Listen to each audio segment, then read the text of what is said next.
Welcome back, Cocoa Crew. Welcome back, Cocoa Crew. My name is Holly. And I'm Nurse Nikki. And we're from Nurse Nikki's Coconut Cakes. I know it's been a minute since our last video, but we have good reasons. We've been working real hard on our shipping. We know we have a lot of customers that's outside of Florida that wants to taste our delicious Nurse Nikki's Coconut Cakes. And we've been trying to get the shipping down because we want to be able to have that cake delivered to you with the same freshness that it was baked with. Yes, that's very important. Also, we've been working real hard on, well, we've already done it. We're on Uber Eats, actually. So good, so good, so good, so good. Nurse Nikki's Coconut Cakes, so good. So if you're in the Central Florida area, you can order your Nurse Nikki's Coconut Cakes through Uber Eats on Sundays. We're going to deliver on Sundays between the times of 12 and 4:30. Yeah, I think that's it. So just to give you guys a little bit more information on that, you can also order slices on Uber Eats. So we have slices available only on Uber Eats for customers on Uber Eats. Okay, shipping has been perfected. We were able to ship our original coconut cake to Connecticut, where my mother lives. Although the package arrived upside down and a day late, it did arrive in one whole piece. So we're super excited about that, and we're proud of ourselves that we were able to perfect the packaging.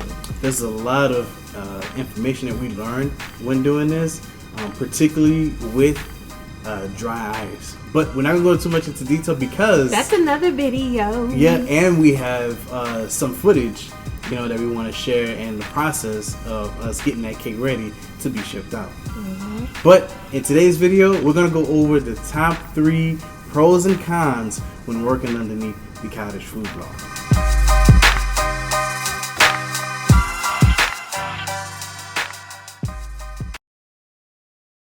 So starting with the pros, number 1, it's free to start. Yes, and that's very important to know. In Florida, underneath the cottage food law, there are no application fees, no service fees that are required for you to start working underneath the cottage food law. Yes. The only thing you got to worry about paying is your mortgage or rent, because it's cottage food. You can use your own kitchen. So it is free to start, especially I know there's a lot of people who've started their own business underneath the cottage food law, particularly this year with the pandemic going on and people being at home and stuff like that. So that is number one pro that we think when working underneath the cottage food law. Number 2, there are no commitment fees.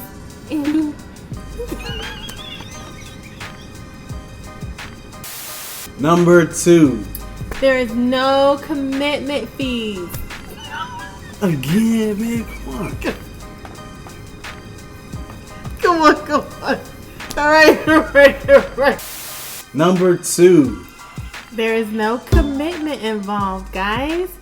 So if you decide to start a business under the cottage food law, then you should know that you're not committed to like certain days, you're not committed to certain hours, you're not committed to certain deliveries in certain locations. So that is really a super pro of working underneath the cottage food law. Your commitment is minimal if you want it to be.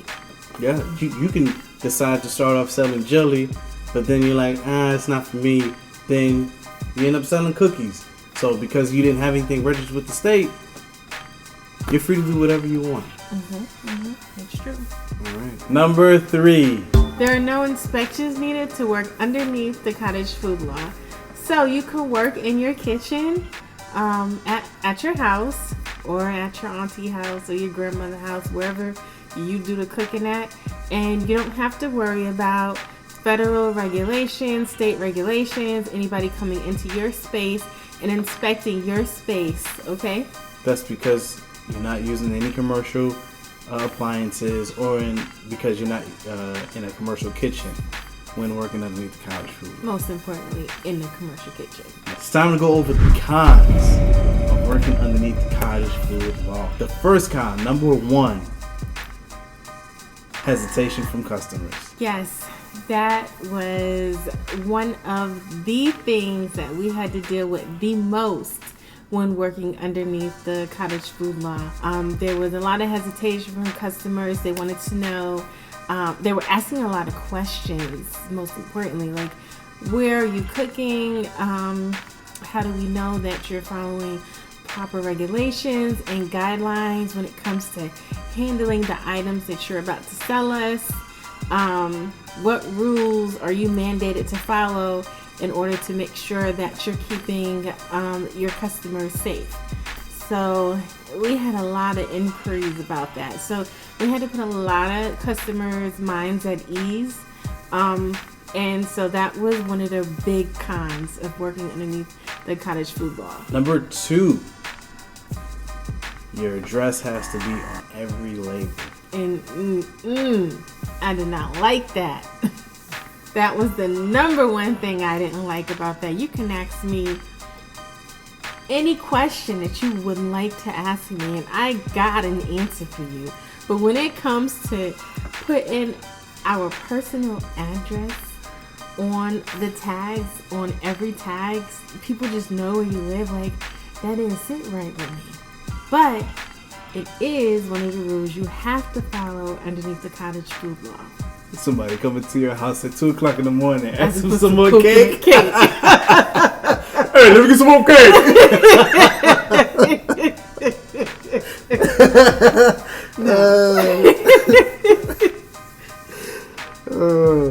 And number 3, limited to what you can sell. He's more of an expert on what you can and can't sell underneath the cottage food law, but I know, and if you guys have watched the previous videos, I know that in the beginning, we thought we were going to sell fried chicken. You thought it. Fried chicken, candied yams.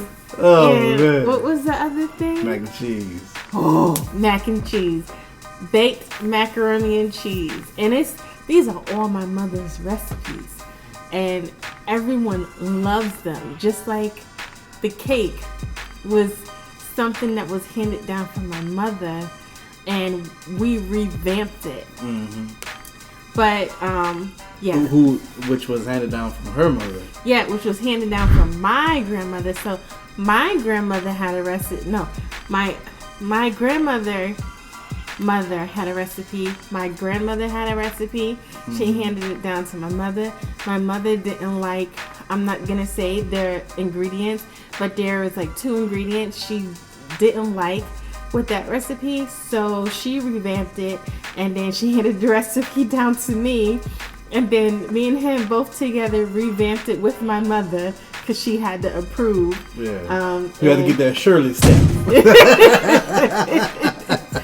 So, yeah. But limited what you can sell. I mean, because I know a couple people out there, especially you guys. I know a lot of people can throw down some ribs. You know that show we was watching on Netflix. The barbecue show, and I'm sure a lot of people want to be able to make money off their recipe, but when working at the cottage food law, you can't sell those items, so that is a con. But that doesn't mean you stop there. If you can't do cottage food, then you do other things that will allow you to start your own business. Watch our previous video. Top 5 things you need to start your own food business. And by going through that, it'll allow you to be able to sell your food without having any restrictions on your cottage food. Yeah, you want to think outside the box. Like, we thought outside the box. It was like, okay, so what the heck? What can we sell, underneath the cottage food law where we'll be in regulation with, the terms and conditions underneath Florida's cottage food law? Mm-hmm. It's like, well, let's do the cake. and it turned out to be a hit. But well, guys, we went over the top 3 pros and cons of working underneath the cottage food law. One more announcement we forgot to mention is that Nurse Nikki has a blog. You can catch this on the website. Every Sunday, she tries to update it. It's her. I'm gonna let her say it. Go ahead. So every Sunday, what Nurse Nikki does is she goes to a local coffee shop in Orlando, Coffee shop in Florida, and what I do is I drink something off their menu, and I sit there and I have a nice slice of Nurse Nikki's coconut cakes, and I talk about how it pairs with the coconut cake that I'm eating for the day. So today launched the second blog for Nurse Nikki's blogs on nursenikki'scoconutcakes.com. So please, when you have a second, check it out, and also check out those local coffee shops as well. Mm-hmm. Coffee shops. And don't forget to tell them that Nurse Nikki sent you if you do. Coffee shops. There's a difference between coffee and coffee. Coffee is Starbucks. That's McDonald's, it's my old New York. No, Starbucks, McDonald's. It's my old New York But accent. a coffee shop. And he makes fun of me. A coffee shop. Oh No man. Islands.